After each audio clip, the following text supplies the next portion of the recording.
Assalamualaikum warahmatullahi wabarakatuh.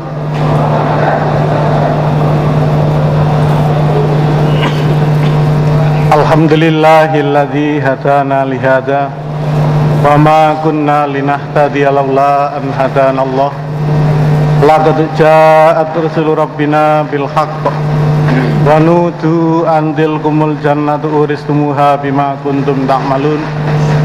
Asyhadu an la ilaha illallah wa asyhadu anna Muhammadar Rasulullah sallallahu alaihi wasallam wa ala alihi wa ashabihi amma ba'du. Para saudara jamaah, bapak-bapak, ibu-ibu, peserta pengajian Kitabul Faraid yang saya hormati, mengawali nasihat saya pada malam hari ini, pertama saya mengaturkan puji syukur kehadirat Allah Subhanahu wa Ta'ala, yang mana Allah telah memberikan banyak nikmatnya, Allah telah memberikan banyak rahmatnya kepada kita semua. Terlebih lagi kita semua dipilih menjadi orang iman, menjadi orang jamaah. Allah memberikan kepada kita semua, terutama yang hidup sekali di dunia ini, Allah memberikan nikmat yang tiada batasnya. Bahkan umpama dibanding antara nikmat yang diberikan Allah kepada kita dengan apa yang kita berikan pada Allah masih belum sebanding. Berdasarkan firman Allah, wadkuruni adkurkum washkuruli wala takfurun. Terlebih lagi dari beberapa nikmat yang telah Allah berikan, ada satu nikmat di antaranya yang mana nikmat itu termasuk modal bagi kita hidup sekali ini. Nikmat itu adalah nikmat waktu. Kita diberi waktu, diberi kesempatan oleh Allah mulai dari kita lahir sampai mati. Cuman kita tidak menyadari betapa penting waktu terus berjalan tersebut. Kalau kita boleh jujur, kalau mau menghitung berapa yang telah Allah berikan waktu kepada kita, terutama dalam satu hari saja, kalau menurut hitungannya tidak banyak, hanya 86.400 detik dalam satu harinya. Itu pun tidak akan kembali. Kita mau ibadah kepada Allah, waktu tetap terus berjalan. Kita mau tidur, waktu terus berjalan. Bahkan umpama kita mau melanggar atau maksiat, waktu tetap terus berjalan. Maka dari itu, para warga jamaah, kita termasuk hamba Allah yang dipilih menjadi orang iman, menjadi orang jamaah. Ini merupakan pemberian yang luar biasa. Terlebih lagi tidak semua orang seberuntung seperti sekarang ini, seperti kita semua. Karena masih banyak orang selain kita yang belum mendapatkan hidayah. Buktinya, di luaran kita masih banyak orang yang belum mengerti bagaimana benarnya menetepi agama yang hak, dan juga bagaimana caranya bisa masuk ke dalam surga selamat dari neraka. Ini merupakan peparing yang wajib bagi kita mensyukurinya. Karena para warga jamaah, nikmat ini muaranya asalnya dari Allah. Washkuru nikmatallah in kuntum iyyahu ta'budun. Maka para warga jamaah tidak berlebihan kalau bagi kita selalu mensyukuri terhadap nikmat tersebut. Karena nikmat ini tidak sama, apalagi nikmat hidayah, yang mana nikmat hidayah ini akan menyelamatkan kita, yang akan menuntun kita bisa menetapi agama yang hak, yang mana nikmat hidayah ini yang akan bisa mengantarkan kita masuk surga, selamat dari neraka. Apalagi para warga jamaah, kita tahu bahwa kita diperintah bersyukur oleh Allah. Kita harus tahu sebenarnya bahwa syukur itu tidak hanya cukup hanya di lisan saja. Kita mungkin mengenal apa istilahnya syukur, apa pengertian syukur. Kalau syukur asalnya dari bahasa Arab. Kalau istilahnya untuk Indonesia ya termasuk terima kasih. Kalau orang Jawa ya matur nuwun. Kalau orang Inggris ya thank you. Kalau orang Sunda, ada orang Sunda hatur nuwun. Kalau orang Madura sakalangkong dan sebagainya. Itu diantara bahwa syukur ini rasa terima kasih kita kepada Allah terutama. Maka dari itu sebenarnya kalau kita mau tahu dan harus siapa yang disyukuri, ini sebenarnya hanya dua. Intinya ada dua. Satu, syukur kepada Allah Subhanahu wa Ta'ala yang telah memberikan banyak nikmatnya dengan kalimat syukur, alhamdulillahirabbil alamin. Yang kedua, syukur kepada manusia, termasuk para perantara hidayah yang telah mengajak kita, membimbing kita menjadi orang iman, menjadi orang jamaah, yang dimulai dari Rasulullah Sallallahu Alaihi Wasallam, diteruskan para sahabat, tabiin, tabi'ahum, alim ulama, sampai di Indonesia kita diajak, kita diramut oleh almarhum Bapak Haji Nur Hasan Al-Ubaidah Lubis, terus dilanjutkan oleh almarhum Bapak Haji Muhammad Sweh Abdul Zahir. Terus sekarang kita semua di sini bisa bersama-sama menetapi agama yang hak berdasarkan dakwaan kita masing-masing, diramut oleh Bapak Imam sekarang, Bapak Haji Sultan Aulia Abdul Aziz beserta para wakilnya, sehingga sampai saat ini kita bisa menetepi kewajiban sebagai orang jamaah. Semuanya disyukuri, alhamdulillah, jazahumullahu khairah. Semoga Allah memberikan manfaat dan barokah. Syukur kepada bapak-bapak peserta asrama Kitabul Faraid dan juga ibu-ibunya, dan juga warga jamaah yang berbondong-bondong ikut berusaha mendapatkan ilmu faraid ini. Atas kesabarannya, kehadirannya disyukuri, alhamdulillah, jazakumullahu khairah. Semoga Allah memberikan manfaat dan barokah. Para saudara jamaah, kita diingatkan supaya selalu bersyukur, karena memang kalau kita tahu betapa banyak yang Allah berikan pada kita, sebenarnya kalau hitungan kita ini istilahnya kewalahan syukur.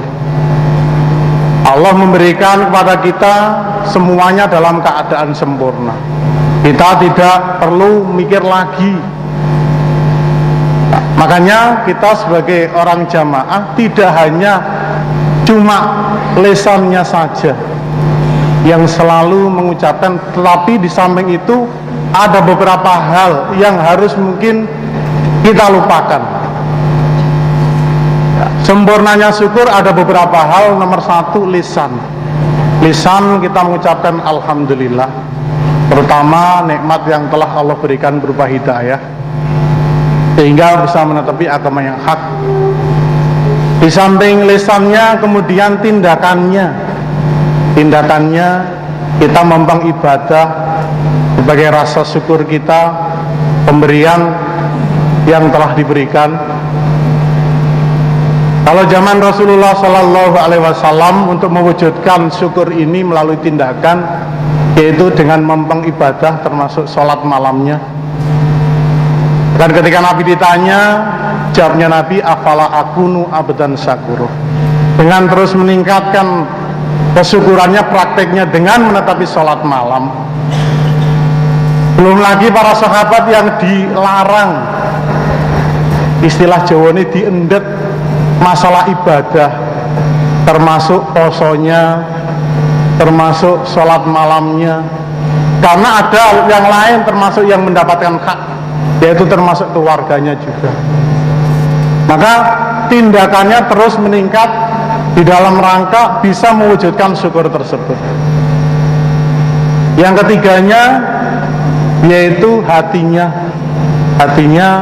gembira, tenang, menerima apa yang telah Allah berikan kepada kita semua. Kalau di dalam hadis, qalban syakiro, termasuk hati yang bersyukur.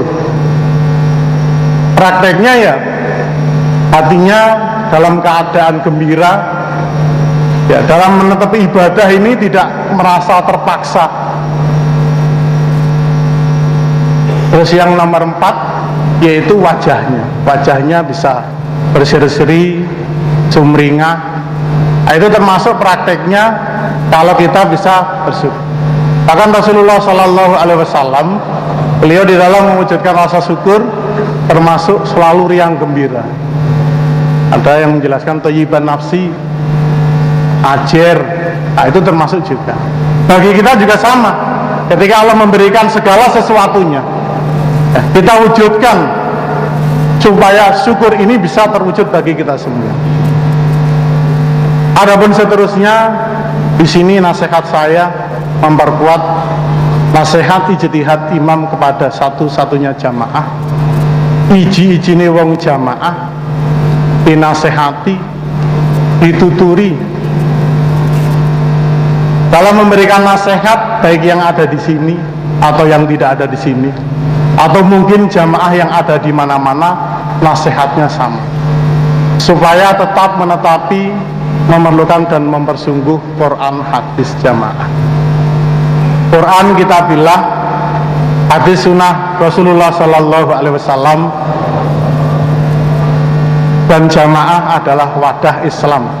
Itu jamaah ini termasuk bentukannya Allah Rasul, sebagaimana yang telah disabdakan, yang telah dijelaskan baik di dalam Al-Quran dan dalam Al-Hadis, bahwa kita supaya menetapi jamaah, wa'tasimu bihablillahi jami'an wa la tafarraqu, alaikum bil jamaah wa iyyakum wal firqah.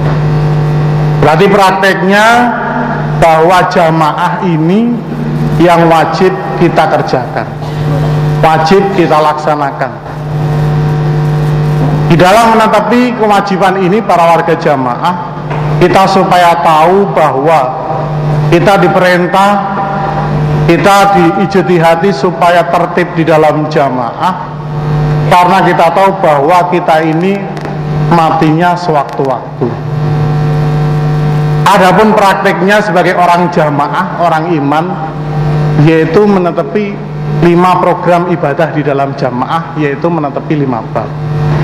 Nomor 1, tetap menetapi, memerlukan dan mempersungguh mengaji Quran hadis. Nomor 2, tetap menetapi, memerlukan dan mempersungguh mengamalkan Quran hadis. Nomor 3, tetap menetapi, memerlukan dan mempersungguh membela Quran hadis. Nomor 4, tetap menetapi, memerlukan dan mempersungguh sambung jamaah. Nomor 5, kewajibannya tetap menetapi taat kepada Allah, taat kepada Rasul, taat kepada imam, beserta nasihat ijtihadnya yang tidak maksiat. Adapun prakteknya di dalam menetapi 5 bab ini supaya disertai, dibarengi dengan niat karena Allah.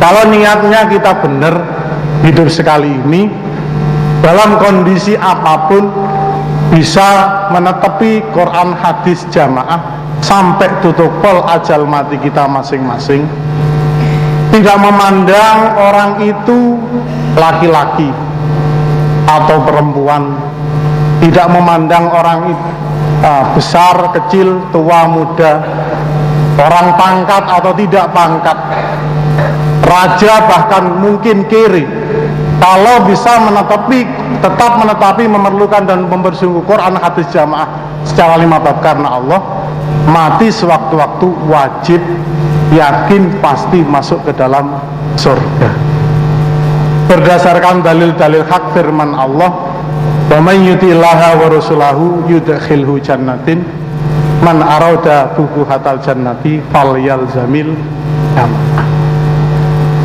Jadi para warga jamaah, kewajiban ini tidak terbatas. Ini siapapun orangnya yang bisa menetepi Quran, hadis, jamaah masuk ke dalam surga. Adapun sebaliknya, tidak memandang siapapun orangnya, baik itu laki-laki, perempuan, besar, kecil, tua, muda, orang pangkat, tidak pangkat, raja bahkan kiri, kalau tidak bisa menetepi Quran, hadis, jamaah, mati sewaktu-waktu berdasarkan firman Allah dan sabda Rasulullah Sallallahu Alaihi Wasallam wajib masuk ke dalam neraka berdasarkan dalil, wa may ya'silaha wa rasulahu wa yata'adda hududahu yudkhilu nara baitullahi alal jamaah wa man sada ilan. Maka dari itu nasihat saya pada malam hari ini memperkuat nasihat ijtihad Bapak Imam kita supaya mau saja.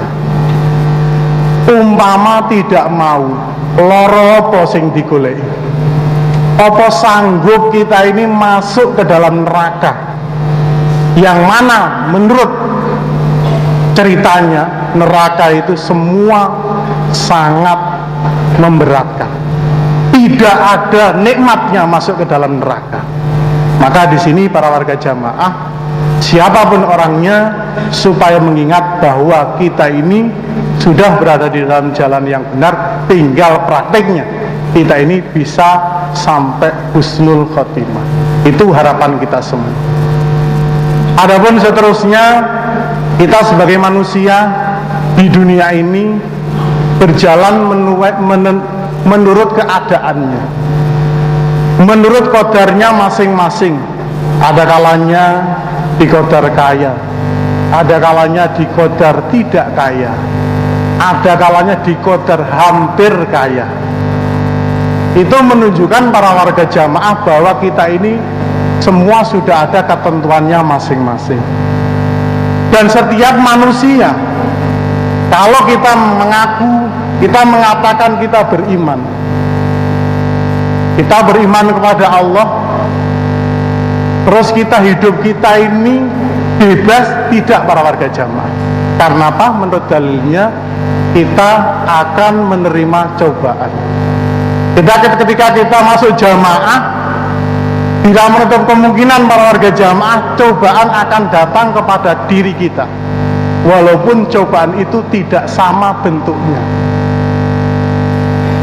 Ada kalanya cobaan datang secara bersama-sama, maksudnya semua kena cobaan.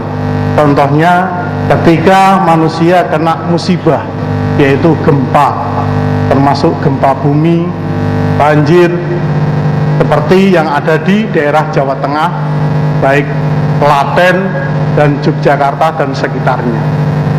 Belum lagi ketika air laut yang semestinya berada di tengah laut nggak terima, dia datang ke daratan, yaitu tsunami di Aceh sana.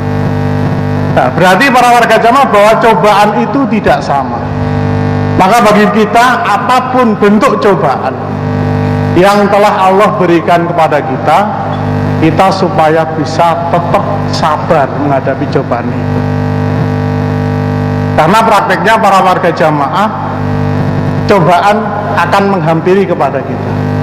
Dalam salah satu ayat dijelaskan, walanabluwannakum bisyai'im minal khauf wal ju' wa naqsim minal amwal wal anfus wa samarat wa basyiris sabirin. Itu diantaranya bahwa tidak menutup kemungkinan yang seperti disampaikan Allah di dalam salah satu ayat juga akan terkena kepada kita. Kalau kita mau bersabar, Ketika kita kena musibah, alladzina idza asabathum musibah qalu inna lillahi wa inna ilaihi raji'un.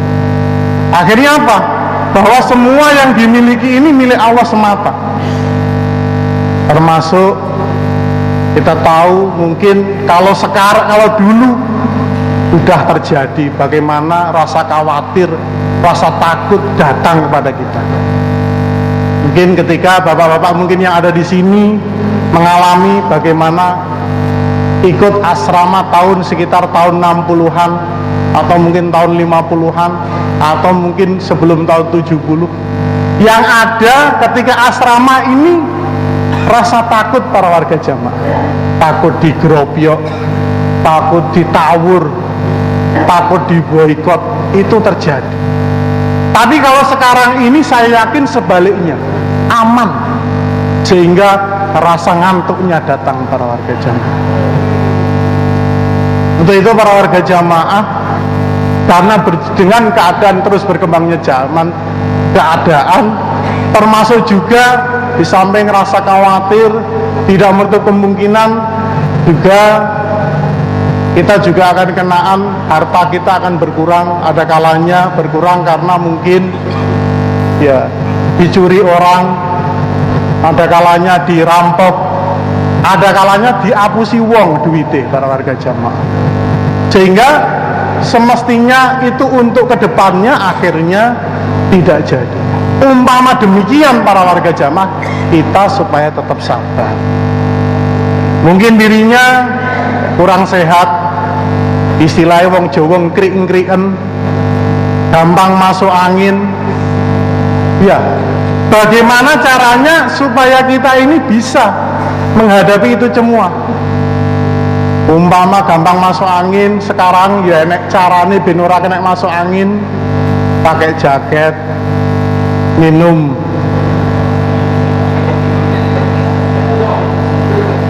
kalau mama saya komentar dikira saya nanti termasuk iklankan, tapi prakteknya itu juga terjadi dalam jamaah. Maka apapun bentuk cobaan yang terjadi pada kita, semuanya kita kembalikan pada Allah. Dan kita harus yakin bahwa cobaan-cobaan yang ada kepada kita itu nantinya sebenarnya Allah akan meningkatkan derajat kita kalau kita mau sabar. Di dalam hadis lain disebutkan sebenarnya kita ini punya derajat yang tinggi di sisi Allah. Karena pengamalan kita belum sampai ke sana, akhirnya diberi cobaan. Begitu kita bisa sabar, akhirnya kita sampailah kepada tingkatan amalan tersebut. Maka dari itu, kita sebagai orang jamaah, kita sebagai orang iman yang selalu senantiasa hidup di dalam jamaah penuh dengan kedamaian ini, diusahakan mulai dari pribadi kita, diri kita jaga masing-masing.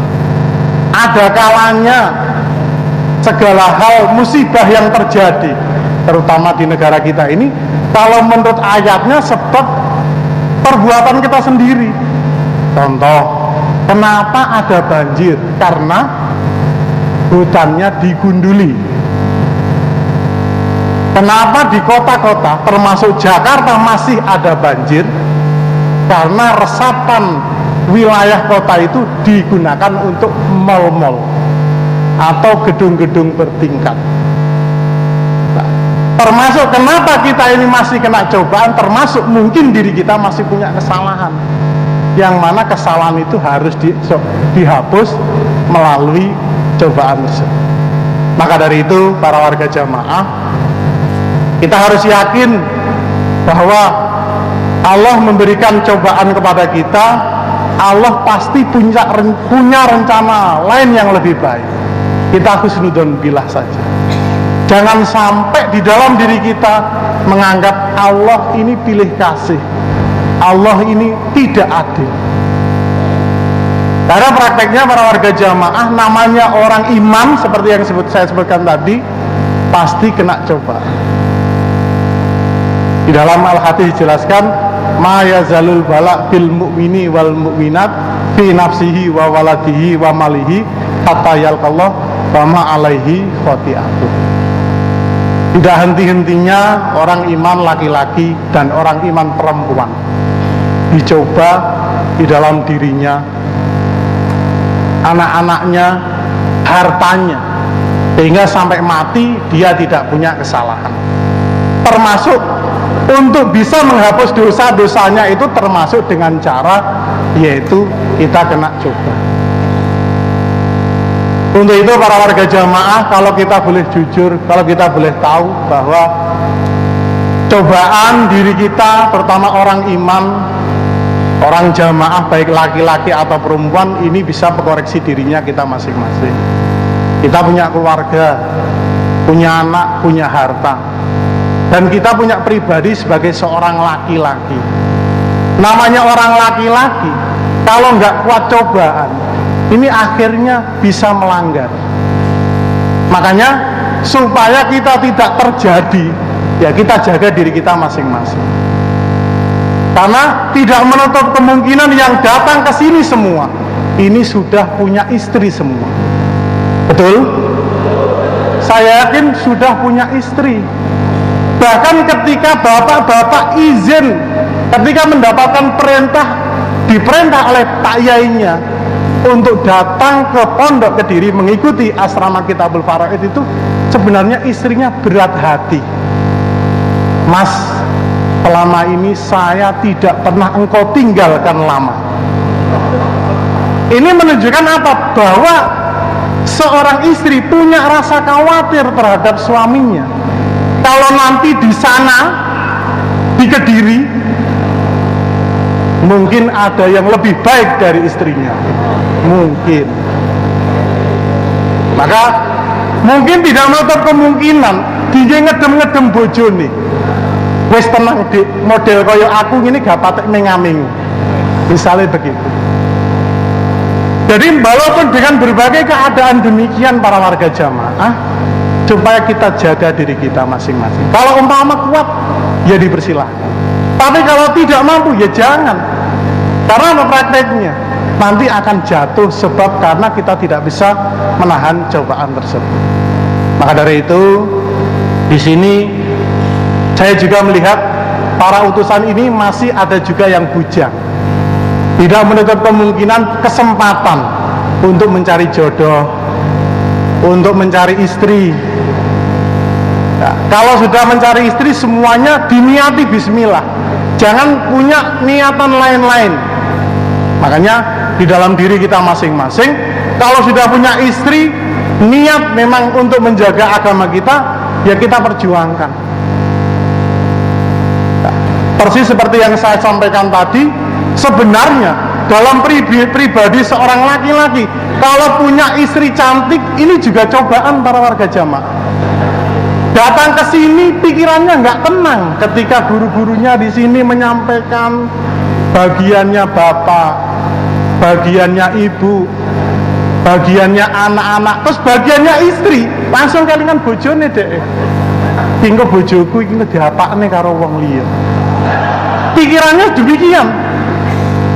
Lah, tapi kalau kita tahu sebenarnya punya istri cantik juga ada manfaatnya.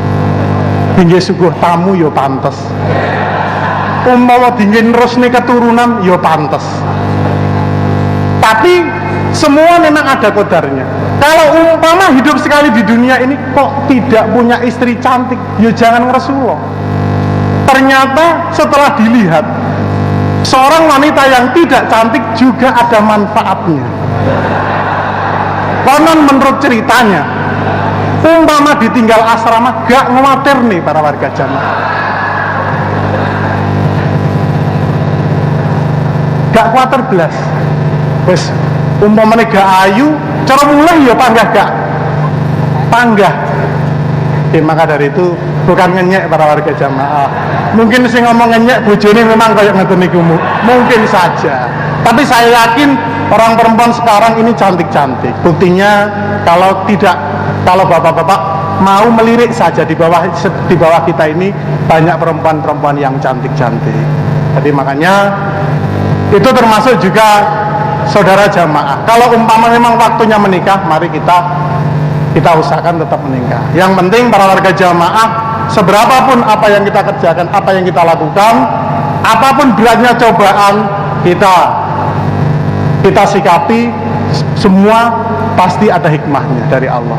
Kalau kita kembalikan pada Allah, yang jelas semua kalau didasari dengan keimanan, kefahaman, yang jelas hidup sekali di dunia ini akan selamat di dunia dan akhiratnya. Alhamdulillah, jazakumullahu khairan. Semoga Allah memberikan manfaat dan barokah. Insya Allah demikian yang saya sampaikan. Kurang lebihnya saya minta maaf yang sebesar-besarnya. Mungkin tadi di antara bapak-bapak tadi mungkin kalau tahu, tadi disampaikan oleh MC-nya yang menyampaikan nasihat pada malam hari ini seorang mufti. Kalau di Arab sana, mufti itu biasanya itu ya pakai top, pakai sorban, pakai igel. Nah, ini mufti ini bagi saya ini nama haji. Jadi nama haji saya kebetulan Mufti Al-Amin. Jadi mungkin kalau tadi dijelaskan ya kok nggak sama mestinya sing metu ya kayak sampaikan tadi ya gawe tuh dan sebagainya atau jenggotnya panjang. Nah, tidak demikian. Alhamdulillah, jazakumullahu khairan. Semuanya dari Allah, saya kembalikan pada Allah. Saya berdoa pada Allah. Bismillahirrahmanirrahim. Alhamdulillahirabbil alamin. Allahumma sholli ala Muhammad wa ala ali Muhammad. Allahumma anji a'immatana, Allahumma anji jama'atana, Allahumma ansur a'immatana, Allahumma ansur jama'atana, Allahumma barik a'immatana, Allahumma barik jama'atana, Allahumma aslih a'immatana, Allahumma aslih jama'atana, Allahumma asfi a'immatana, Allahumma asfi jama'atana, Allahumma najjina wa ahlina wa immatana wa jama'atana qawmid dolimina wa malihim. Allahumma sabbit jama'atana ala dinika wa ansurna ala man adana wasjudu wa ta'ataka ala man dolamana. Allahumma a'izal jama'ata wa adira firqatal kafarah. Allahumma aslih lana fi a'immatina wa jama'atina wa ahlina wa azwajina wa dhurriyyatina wa ambalina fi ma arzaqtana wa barik lana fihim fid dunya wal akhirah. Allahumma barik lana fi ma a'taitana, Allahumma barik lana fi ma arzaqtana, Allahumma barik lana fi amrina, Allahumma barik lana fi majalisina. Rabbana atina fid dunya hasanah wa fil akhirati hasanah wa qina adzabannar. Allahumma sholli ala Muhammad wa ala ali Muhammad. Alhamdulillahirabbil alamin. Akhir kalam, assalamualaikum warahmatullahi wabarakatuh.